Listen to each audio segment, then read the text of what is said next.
चलिए 24वां प्रश्न करते हैं और 24वां प्रश्न आपके आएगा पृष्ठीय क्षेत्रफल और आयतन 16वें पाठ में से। तो इसमें आपको सूत्र याद होने चाहिए कुछ आयतन वगैरह के।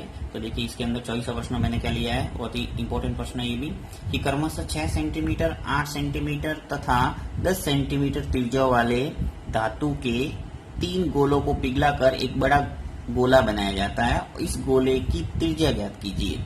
आपको 3 गोले दे रखे हैं, उनकी त्रिज्या दे रखी है। इन तीनों गोलों को मान लिए तोड़ दिया और तोड़ के एक नया गोला बनाया। तो छोटे छोटे गोलों को मिलाकर एक बड़ा गोला बनाएंगे, उसकी त्रिज्या आपको पूछा है। तो हमेशा ध्यान रखना है, जब किसी वस्तु को तोड़ के नया वस्तु में डालते हैं तो आयतन में कोई परिवर्तन नहीं आता है, नहीं आयतन वही रहता है। अब तीनों गोलों को तोड़ के एक साथ नया गोला बना रहे हैं तो तीनों का जो आयतन होगा इस बड़े गोले के आयतन के बराबर होगा। तो वही यहाँ पे काम आएगा। यहाँ पे अपन क्या करते हैं, सबसे पहले मैं त्रिज्या मान लेता हूं कि माना पहले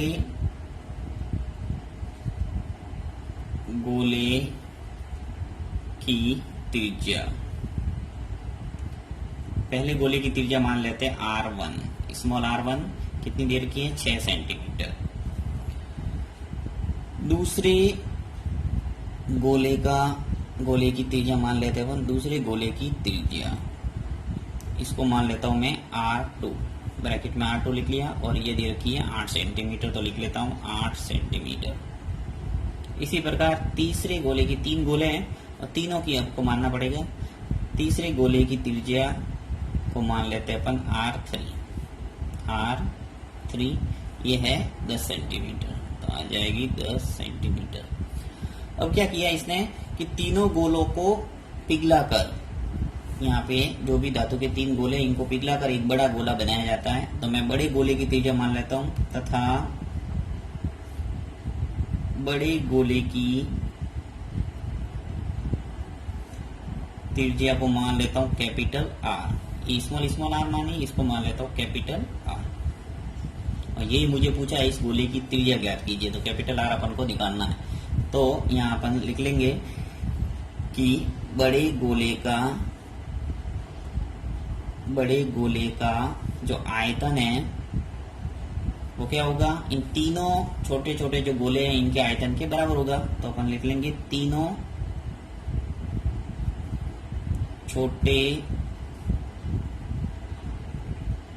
छोटे गोले का आयतन, यानी बड़े गोले का आयतन बराबर हो गया तीनों छोटे गोले का आयतन के। तो बड़े गोले का आयतन, अब जैसा कि आपको पता होगा कि गोले का आयतन होता है 4/3 पाई r क्यूब। तो यहाँ पे देखिए r है वो कैपिटल R माना है मैंने, तो इसमें कैपिटल R क्यूब का 3 आ जाएगी। फिर बराबर तीनों छोटे गोले का आयतन, तो पहले का मैं लिख लेता हूँ 4/3 पाई, अब यहाँ पे स्मॉल r1, क्योंकि पहले गोले की जो त्रिज्या वो क्या मानी है मैंने r1, तो r1 और इसके ऊपर घात आ जाएगी 3, फिर प्लस, फिर 4/3 पाई r2 की घात 3, फिर 4/3 पाई r3 की घात 3। यानी कि तीनों छोटे छोटे जो गोले हैं उनका आयतन लिख लिया मैंने और जोड़ दिया, क्योंकि इन तीनों गोले का आयतन होगा वो क्या होगा, बड़े गोले के आयतन के बराबर होगा, क्योंकि इन तीनों को पिघला कर बनाया है अपन ने। तो अब देखिए यहाँ पे 4/3 पाई r क्यूब, इसको ऐसा कैसे लिखा, यहाँ पे 4/3 पाई, यहाँ पर भी 4/3 पाई और यहाँ पर भी 4/3 पाई है। तो क्या करूंगा मैं, कॉमन ले लूं, 4/3 पाई कॉमन ले लिया, ब्रैकेट के अंदर बच जाएगा r1 की घात 3, r2 की घात 3 और r3 की घात 3। 4/3 पाई इधर भी है और इधर भी है, लेफ्ट हैंड साइड और राइट हैंड साइड में जब समान पद है तो काट सकते हैं अपन, तो काट गए, तो r3 की घात आ गया अपने पास, r3 बराबर क्या आ गया, देखिए r1 क्यूब, r2 क्यूब और r3 क्यूब।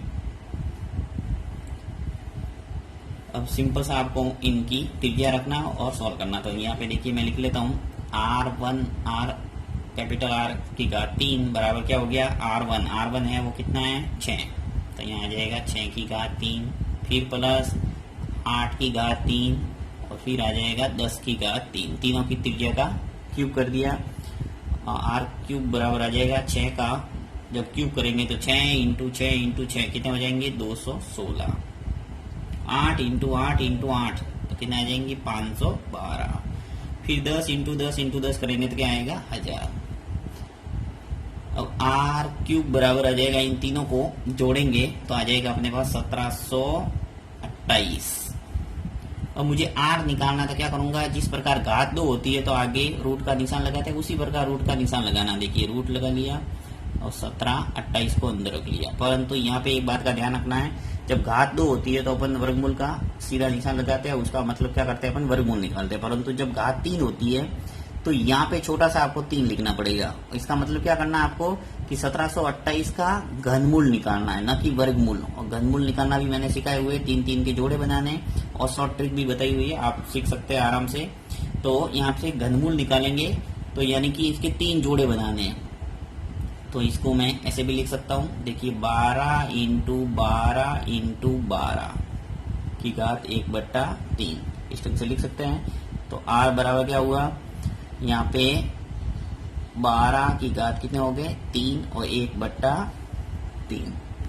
तो यहाँ से आर निकल के आ जाएगा। देखिए 3 से 3 कैंसिल हो गया तो क्या आ गया 12। तो इस ढंग से आपकी जो त्रिज्या है वो कितनी आ गई बड़े गोले की 12। अब यहाँ सेंटीमीटर में दे रखे हैं सभी, तो किस में उत्तर आएगा सेंटीमीटर में। ये आपके अंतिम आंसर।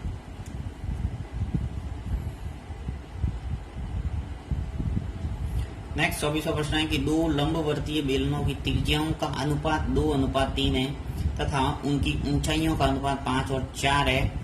तो दोनों बेलनों के वक्र पृष्ठीय क्षेत्रफल तथा आयतनों का अनुपात ज्ञात कीजिए। आपको वक्र पृष्ठीय क्षेत्रफल और आयतनों का अनुपात पूछा है और त्रिज्याओं का अनुपात दे रखा है और ऊंचाइयों का अनुपात दे रखा है। तो सबसे पहले अपन मान लेते हैं कि माना पहले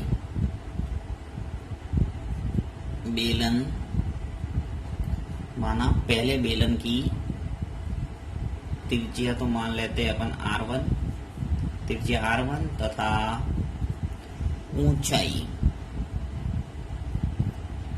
ऊंचाई मान लेते हैं H1, दोनों की 1 इसी प्रकार दूसरे बेलन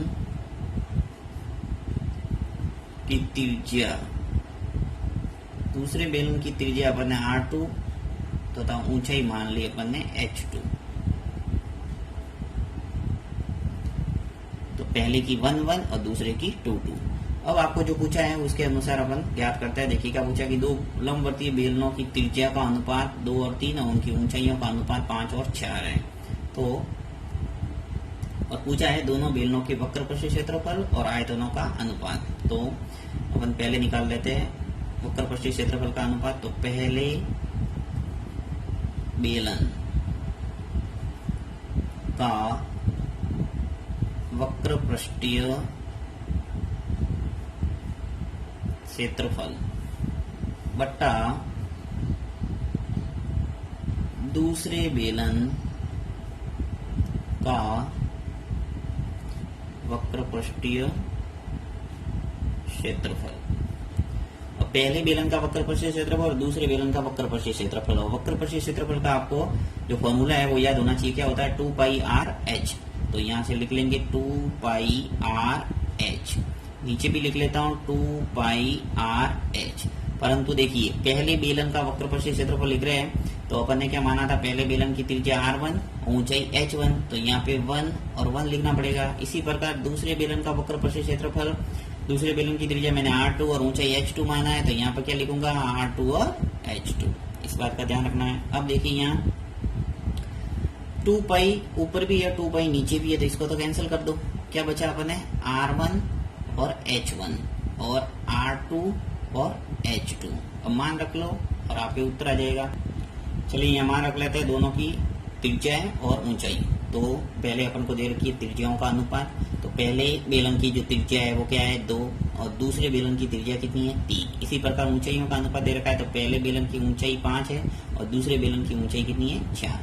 तो R1 और R2 लिख लेता हूँ पहले मैं 2/3, यानी ये त्रिज्याओं का अनुपात हो गया। फिर इंटू कर दो H1/H2, तो 5/4 लिख लो 5/4। गुणा कर दो, 2 का गुणा 5 से हो गया तो कितना आ गया, या फिर 2 से काट लो, 4 को देखो 2 बार कट रहा है, 2 बार कट गया, और 5 और ऊपर 5 आ जाएगा, और 3 इंटू 2 कितने हो गए 6। तो जो वक्रपक्षी क्षेत्रफल है उनका तो अनुपात क्या आ गया 5:6। तो यहाँ लिख सकते हैं अपन कि अतः दोनों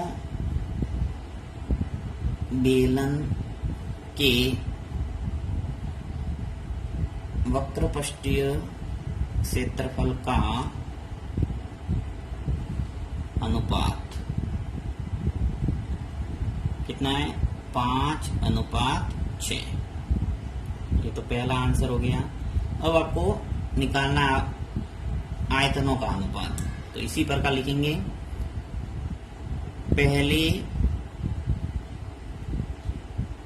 बेलन का आयतन और नीचे लिख लेंगे दूसरे बेलन का आयतन। और पहले बेलन का आयतन यानी आपको आयतन का फॉर्मूला लगाना, और आयतन का फॉर्मूला क्या होता है pi r square h, pi r square h. इसी प्रकार पाई आर स्क्वायर एच, दोनों बेलन का आयतन लिख लिया, परंतु यहाँ पर भी वही, पहले बेलन के लिए त्रिज्या क्या है R1, तो R1 लिखूंगा, ऊंचाई क्या है H1, दूसरे के लिए 2 और 2 रख लो मान, पाई से पाई कैंसिल हो जाएगा, ऊपर नीचे सेम है तो, और R1 स्क्वायर और R2 स्क्वायर, यानी कि आपको दोनों जो R1 और R2 दे रखा है ये लिख लेता हूं मैं, 2/3 का स्क्वायर यानी R1 स्क्वायर और R2 स्क्वायर, तो साथ में लिख लिया मैंने 2/3 का स्क्वायर, फिर इंटू कर देता हूँ H1/H2, तो H1 कितना है 5/4। तो इसको सॉल्व करते हैं तो उत्तर आ जाएगा, देखिए 2 की घात 2 कितने हो गए 4, और 3 की घात 2 कितने हो गए 9, फिर इंटू 5/4, तो 4 से 4 कैंसिल हो रहा है, तो क्या आ गया 5/9। अतः अभिष्ट अनुपात क्या आ जाएगा आयतन का, लिखेंगे अतः दोनों बेलन के आयतन का अनुपात आ जाएगा 5:9। तो इस ढंग से आपके जो वक्रपक्षीय क्षेत्रफल का अनुपात और बेलन के आयतन का अनुपात आ गया